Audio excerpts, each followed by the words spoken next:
अच्छा, आपने पूछा कि इन्वेस्टमेंट कंपनीज़ के बहुत से फ्रॉड हैं मार्केट के अंदर, और उसका क्या सद्देबाब है, क्योंकि रिकवरी भी नहीं हो पाती, लोग पैसे खा के भाग जाते हैं।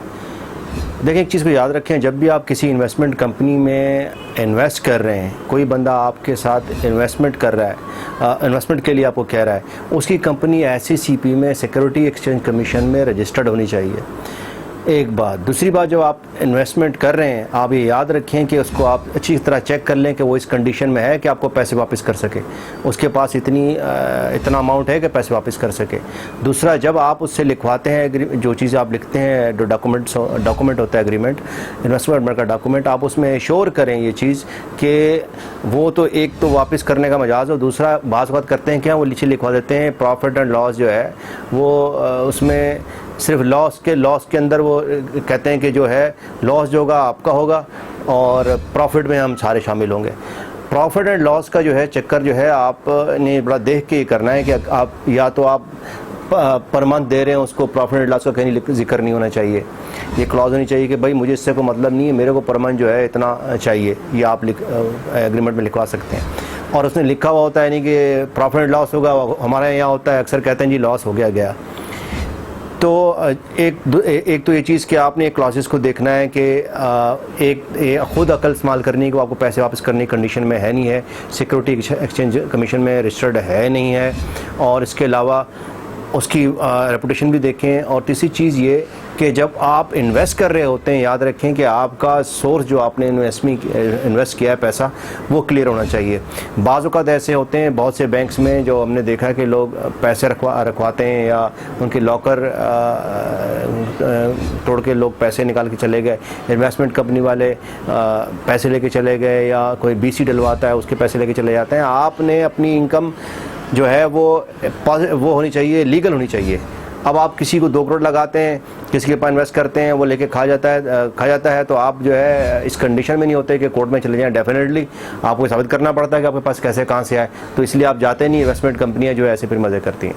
आपके पैसे जो हैं, एक तो ये कि उसका सोर्स ऑफ इनकम डिफाइन हो, आप कुछ ना कुछ टैक्स दे रहे हो ताकि आपकी इनकम जो है वो लीगल हो। आप जो पैसे लगा रहे हैं उसका सबूत होना चाहिए आपके पास, बाकायदा बैंक के थ्रू दें, जितना भी कहे कैश वगैरह नहीं, आप बैंक के थ्रू दें। एक रिकॉर्ड मेंटेन होता है, एक ऐसी गवाही है कोर्ट के अंदर जो कि डायरेक्ट साबित शुदा होती है। दूसरा, प्रॉफिट एंड लॉस की सेक्शन ज़रा देख लें कि आप किस तरह की प्रॉफिट एंड लॉस की सेक्शन होंगी, वो उसको पढ़ लें कि किस तरह का प्रॉफिट एंड लॉस होगा। दूसरा, जब आपके साथ कोई ऐसा फ्रॉड होता है तो आपके पास याद रखें कि एक कंज्यूमर कोर्ट है जिसके अंदर जो है आप किसी कंपनी के कंज्यूमर बने हैं, और जैसे आपसे इन्वेस्टमेंट कराती हैं ये जो कंपनियां हैं आपकी, बिल्डर्स वगैरह हैं, सोसाइटीज़ हैं, वो इन्वेस्टमेंट के नाम पे आपसे लेती हैं, इन्वेस्ट कराती हैं। तो आप कंज्यूमर अगर कहीं बन रहे हैं तो कंज्यूमर कोर्ट है आपके पास। इवन अदरवाइज़ 420 तो होती है, 420 के सेक्शन में उसको जो है FIR कटती है, सज़ा हो सकती है, लेकिन पैसों की रिकवरी नहीं होती। पैसों की रिकवरी का याद रखें कि जब भी आप किसी के साथ मुआहदा कर रहे हैं, आप याद रखें कि उसके पीछे वेयर बाट आपको मालूम होना चाहिए कि कल ये पैसे भाग जाए तो आप किसको पकड़ेंगे। उसका तरीका यह है, या तो आप उससे सिक्योरिटी की कोई चीज़ लें, उससे कोई फ्यूचर के चेक लें, और जो चेक आप ले रहे हैं उसको एश्योर करें कि उसका बैंक अकाउंट भी है, उसके पास पैसे भी हैं उसके अंदर, तो वो आप चेक वो जो है और चेक भी आप ले सकते हैं। तो आपके पास कुछ सिक्योरिटी ऐसी होनी चाहिए कि जो है आपको जो आपकी पैसे को महफूज कर सके। तो आपने जिस ख्याल करना है कि जो एग्रीमेंट आप करें इन्वेस्टमेंट कंपनी का, तो ये चीज़ें आप चेक कर लें कि प्रॉफिट लॉस है नहीं है, पर ईयर कितना है, और कब पैसे आपको पूरे वापस मिलेंगे। ये इस पर याद रखें, कब पैसे आपको पूरे वापस मिलें, और इस चीज़ की बस एहतियात करें कि वो बंदा आपको पैसे वापस कर सकता नहीं कर सकता, उसका करैक्टर क्या है, और SECP में, सिक्योरिटी एक्सचेंज कमीशन में रजिस्टर है नहीं है, गवर्नमेंट को टैक्स दे रहा नहीं दे रहा, ये एहतियात करना सारा आपका काम है। अदरवाइज़ आप फिर इन्वेस्ट ना करें, क्योंकि यहाँ पर जो मैंने देखा है कि जिस तरह के फ्रॉड आते हैं हमारे यहाँ, जिस तरह के कमज़ोर हमारा जुडिशल सिस्टम है, वो लोग पैसे लेके भाग ही जाते हैं। मेरे ख्याल में पाकिस्तान में जो जितनी इन्वेस्टमेंट कंपनीज़ हैं, जितना अर्सा मुझे वकालत करते हुए 70% तो लेके भागी जाती हैं, और कंपनीज़ के अलावा जो आम बंदे हैं वो भी लेके भाग जाते हैं, पैसे नहीं मिलते। उससे बेहतर ये है कि आप जो है आप खुद छोटा सा कारोबार कर लें, और अगर इन्वेस्टमेंट कंपनी में जा रहे हैं उसको रजिस्टर करें, और अगर कोई पार्टनरशिप कर रहे हैं किसी के साथ तो भी इसको रजिस्टर करें, और रजिस्टर्ड पार्टनरशिप होगी तो आप जो है रजिस्टर्ड कंपनी आपकी होगी, रजिस्टर्ड पार्टनरशिप होगी तो आप केस कर सकेंगे, वरना आप पार्टनरशिप पे केस भी नहीं कर सकते। ये भी लॉ है, रजिस्टर्ड होनी चाहिए आपकी। तो मेरे ख्याल में इन चीज़ों का आप एहतियात कर लें। और जो आपको फ़ोरम है आपके पास, एक जो CRPC क्रिमिनल का फ़ोरम है, दूसरा जो है आपका जो कंज्यूमर कोर्ट है उसका फ़ोरम है, और तीसरा forum recovery, suit for recovery आप फाइल करेंगे। किसने मुझसे इतने लिए थे डैमेजेस वगैरह बना के, 10 आपने 1 करोड़ लगाया तो 12 करोड़ की भी आप रिकवरी करा सकते हैं।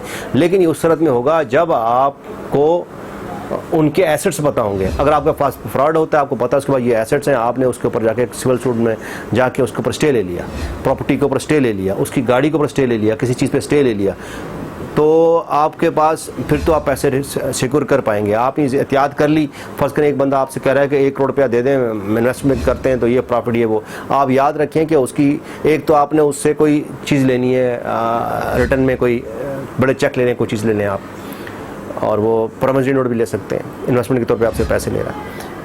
और उसके बाद जो है आप ये एश्योर करें कि उसके नाम जायदाद है इतनी कि कल कंडीशन में वो वापस कर सकेगा। अब उसके पास जायदाद नहीं है वापस करने की, वो कहाँ से वापस करेगा? आप कोर्ट की डिग्री लेके घूमते रहेंगे और FIR कराते रहेंगे, कुछ नहीं होने वाला। यहाँ पे इस कमज़ोर जुडिशल सिस्टम में आपको रिजल्ट नहीं मिलते। रिजल्ट उन्हीं को मिलते हैं जिनके पास ये सारे जो इन्होंने एहतियातियाँ की हुई होती हैं, उनके पास ये सारे डॉक्यूमेंट होते हैं, मौजूद होते हैं, तो वो कर सकते हैं। औरल चीज़ पे कहीं ना जाएँ। ये इस मुल्क के अंदर एक अलमिया सा बन गया है कि औरल कोई चीज़ नहीं होती, याद रखें, औरल कोई चीज़ नहीं होती। ज़बानी कलामी कोई एग्रीमेंट ना करें, कोई इन्वेस्टमेंट ना करें, आपके पैसे डूब जाएंगे। तीनों फोरम मैंने आपको बता दिए पहले कि सेशन कोर्ट का आएगा, सेशन जिसमें FIR वगैरह होती है, और इसके अलावा सूट फॉर रिकवरी, आप भले जितनी रिकवरी फाइल करें, सिटी कोर्ट में फाइल करें, हाई कोर्ट में फाइल करें, सूट फॉर रिकवरी, और उसके बाद जो है आप कंज्यूमर कोर्ट। लेकिन याद रखें सारी चीज़ें जब फ्रूटफुल हैं, जब उसकी सारी जायदाद वगैरह आपको मालूम है, कोई अटैच कर ली, इसको जायदाद कुछ नहीं है तो आपको कुछ भी नहीं देगा, आपके पैसे भी डूब जाएंगे। तो इस चीज़ की आप एहतियात करनी है।